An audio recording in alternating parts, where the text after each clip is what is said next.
she'll pay everything. That's what my father said without even looking at me. And no one in the room flinched. Not my mother, who had once cried on my shoulder about overdraft fees. Not my younger brother, whose reckless investments I had quietly bailed out more times than I could count. They all just nodded. I didn't speak. I didn't cry. I didn't ask why. I simply stood up, pushed my chair back, and walked out without a single word. But what they didn't know was, I'd been preparing for this. For months. While they were counting on my silence, I was building my escape. While they saw me as their safety net, I had already cut every thread. They thought I left empty-handed. They had no idea I was finally taking everything back, starting with myself. They used to call me the good one. The responsible daughter. The strong one. The one who remembered birthdays, brought wine to Sunday dinners, and picked up the check. Just this once. Except it was never just once. It was every time. When I was 22, I put off graduate school to help cover my dad's surgery bill. When I was 27, I co-signed on a car loan for my brother Evan after he tanked his credit. When I was 30, I gave my parents $15,000 for roof repairs they said insurance wouldn't cover. I never saw a single receipt. And every time I handed over money, they said the same thing. "We're so lucky to have you, Athena. You're our rock." But I wasn't a rock. I was a slowly cracking dam. No one ever asked what I needed. No one noticed when I stopped smiling during calls. No one wondered why I never brought a +1 to dinner anymore. The truth? I was tired. Tired of being expected to say yes. Tired of carrying problems that were never mine to begin with. Tired of watching Evan stumble through job after job while my achievements were met with nothing more than an offhand, "Well, you've always had it easier." Easier? I built everything I had. I earned every dollar, every promotion, every hour of sleep I traded for stability. No one handed me anything. But because I didn't complain, because I just kept showing up, they assumed I was fine. That I had more to give. That I owed them more to give. I never confronted them. Not really. I just worked harder. Saved more. Told myself that one day, when things settled, I could finally rest. But things never settled. And deep down, I was starting to realize they never would. So, I began to change. Quietly. I stopped sharing my pay raises. I moved my savings to a new bank. I set up alerts for any credit inquiries tied to my name. I didn't tell anyone. I just watched. Watched as the calls came in less frequently when I wasn't offering to help.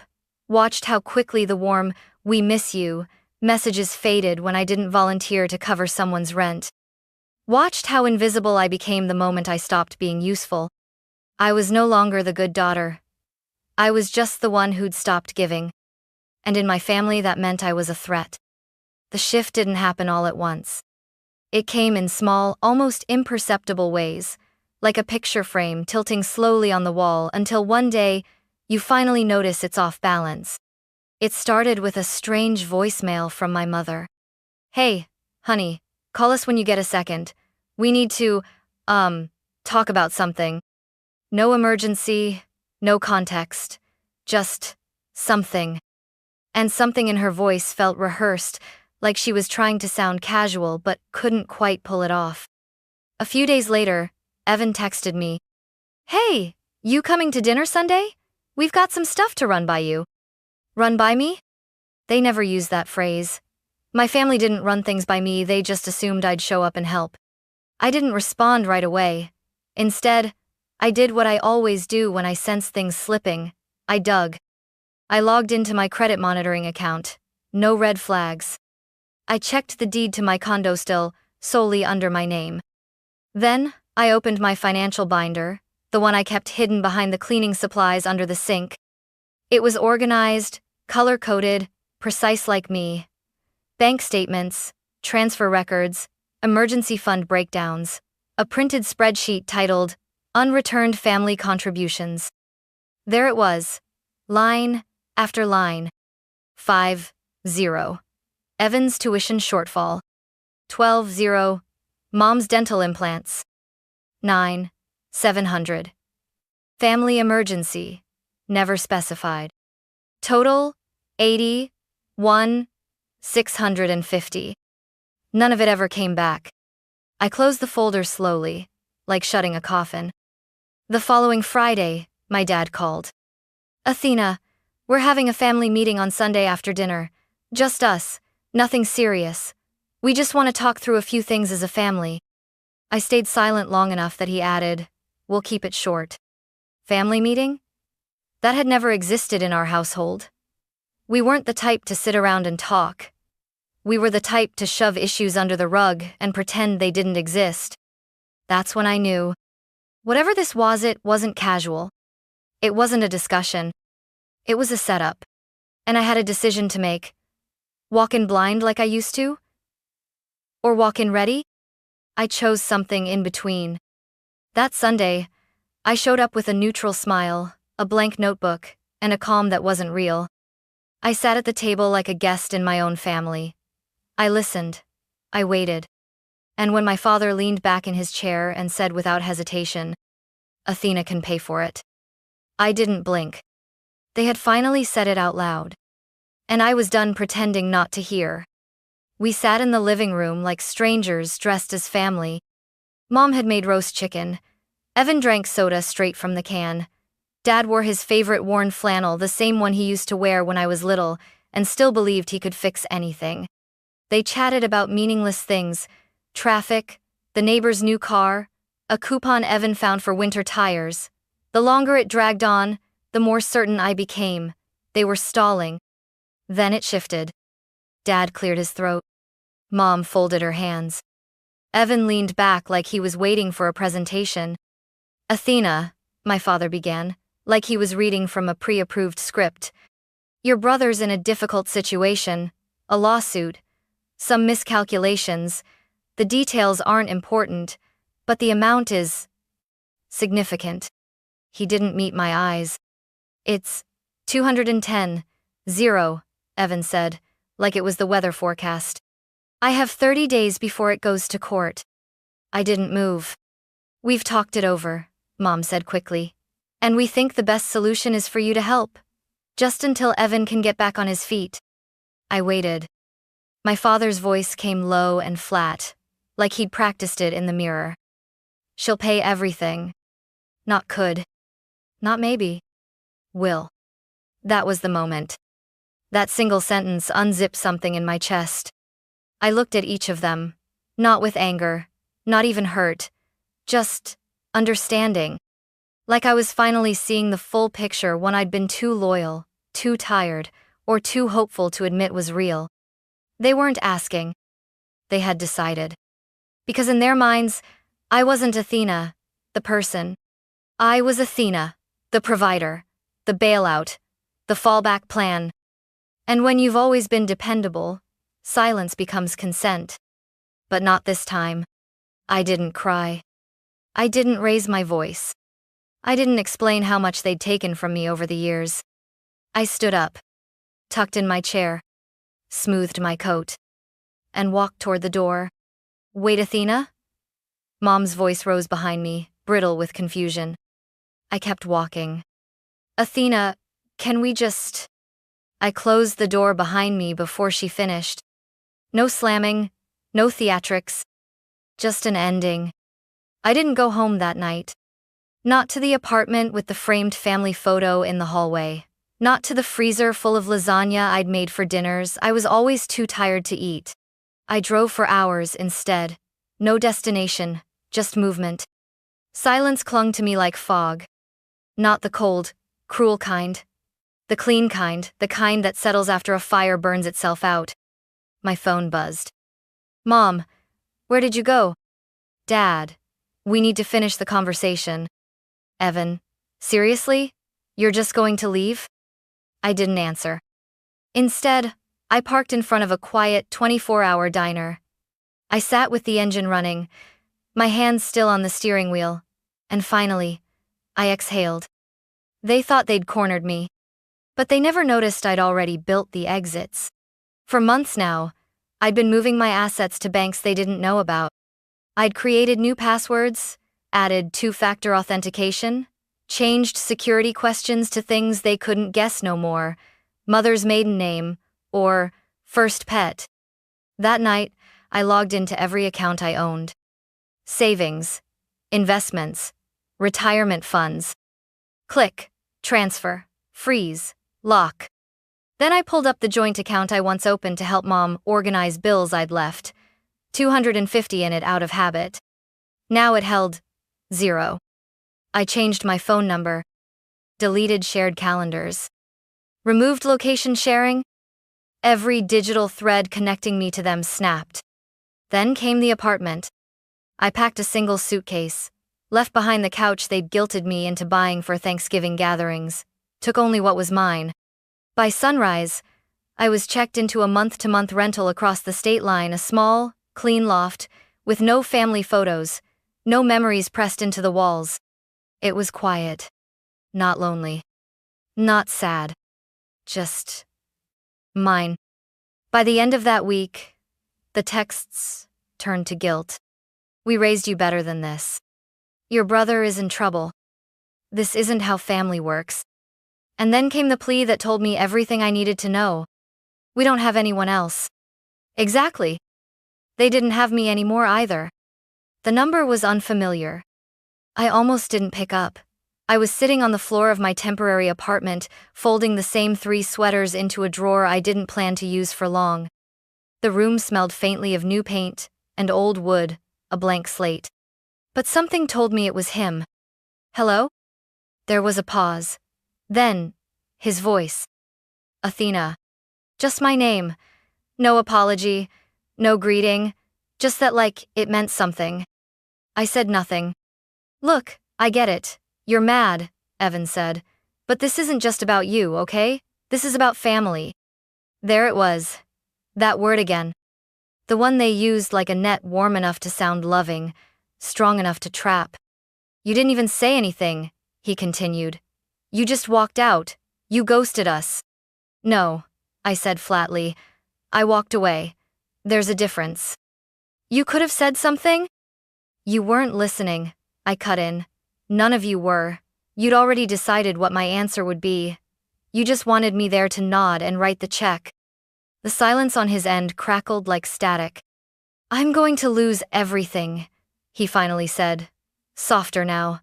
The apartment. The car. Maybe even jail time. You should have thought of that before you gambled with people's money. I didn't gamble, okay? You lied, Evan, I snapped. You lied to investors, you lied to Mom and Dad, and now you want me to clean it up. Again. His voice cracked. I'm your brother. I closed my eyes and opened the drawer. Neatly stacked sweaters. Nothing dramatic. Just order. Just mine. I know, I said. And that's the saddest part. You're really going to let me go to jail? I'm not letting you do anything, I said calmly. You made choices. I'm making mine. Jesus, Athena, he whispered. You used to care. I did.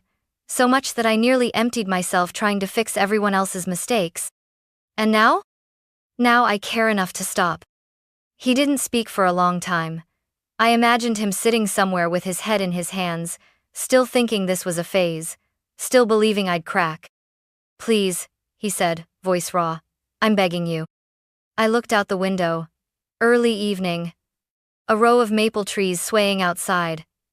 No one knew I was here. No one could reach me. And for the first time, I felt it not relief, not pride. Peace. I already told you, I said quietly. Don't beg me. Beg someone else. And I hung up. This time, I didn't cry. This time, I didn't feel guilty. This time, I didn't feel like the bad daughter. I felt free. It arrived on a Thursday. I was packing up my laptop at the co-working space I'd been using downtown. The receptionist's voice came through the intercom. Athena Monroe, someone from legal is here for you. A process server. I froze. Not because I didn't know what was coming, but because part of me still hoped I was wrong. He handed me a manila envelope. No eye contact. No words. Just a scribbled signature and a quick exit. Inside, a formal civil complaint, filed by Frank and Meredith Monroe, my parents. They claimed the money I'd given over the years had been loans, and that I was now reneging on verbal agreements and causing them emotional distress and financial hardship by withholding support. My hands didn't shake. My breath didn't quicken.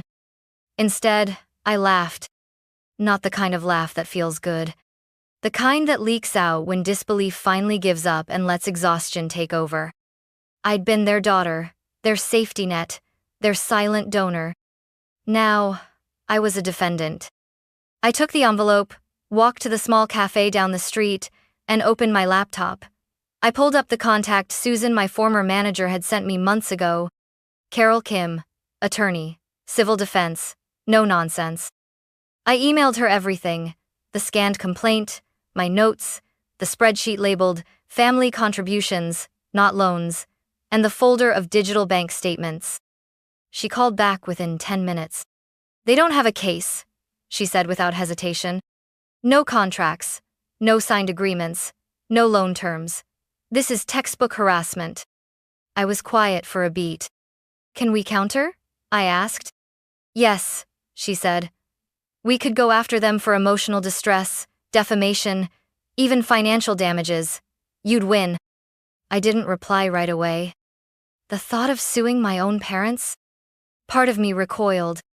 But another part, the part that had sat quietly through years of being drained, wanted to say yes.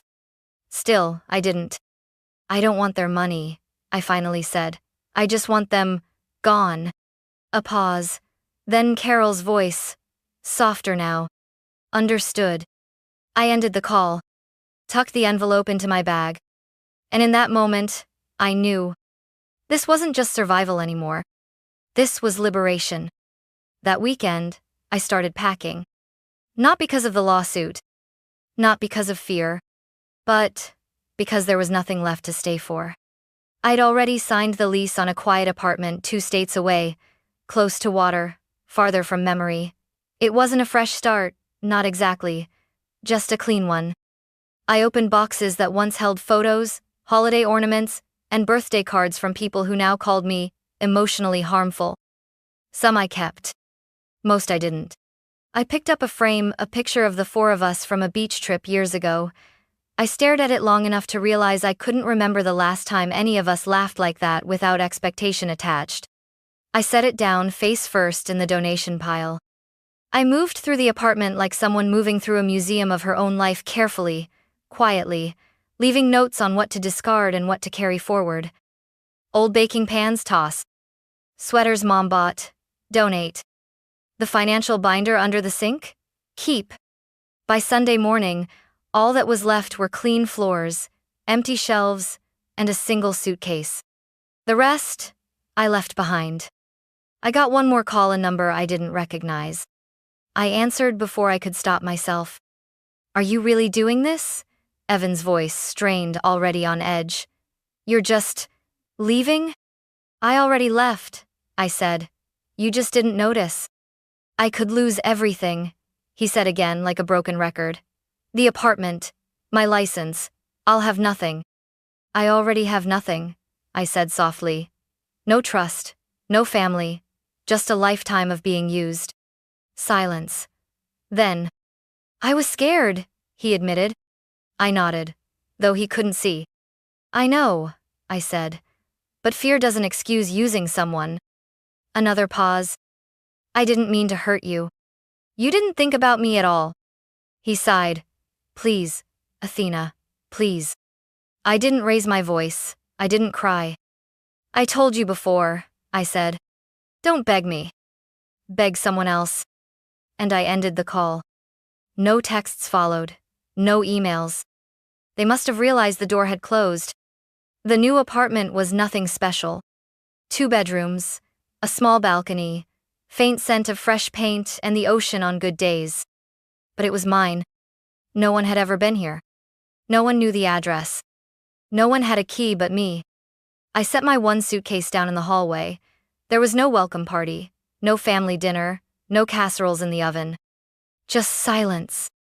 And for the first time in years, I wasn't afraid of it.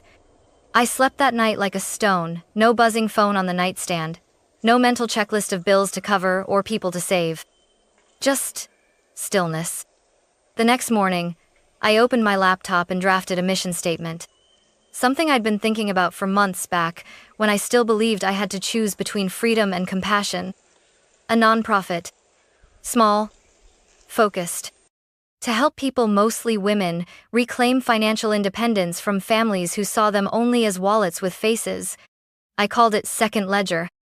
Because sometimes the real accounting doesn't happen in numbers. It happens in boundaries, in silence, in finally saying, enough. That week, I got one final letter. A handwritten envelope. No return address, but I recognized the handwriting immediately. Athena, I'm sorry. Not just for the money, or the way we planned it, but for never seeing you as more than someone who could fix things. You deserved better. I hope one day you'll forgive us. Mom. I read it twice. Then I folded it neatly and slipped it into a drawer. Not to keep, just not to carry. I didn't write back. Instead, I stepped out onto the balcony, coffee in hand, hair unbrushed, sun on my skin. I wasn't angry anymore. I wasn't broken. I was just done. Done performing. Done apologizing. Done shrinking to fit inside someone else's definition of love. Some people will only love you as long as you're useful. The moment you stop giving, you stop existing to them. And that's okay. Because now, finally, I exist to me.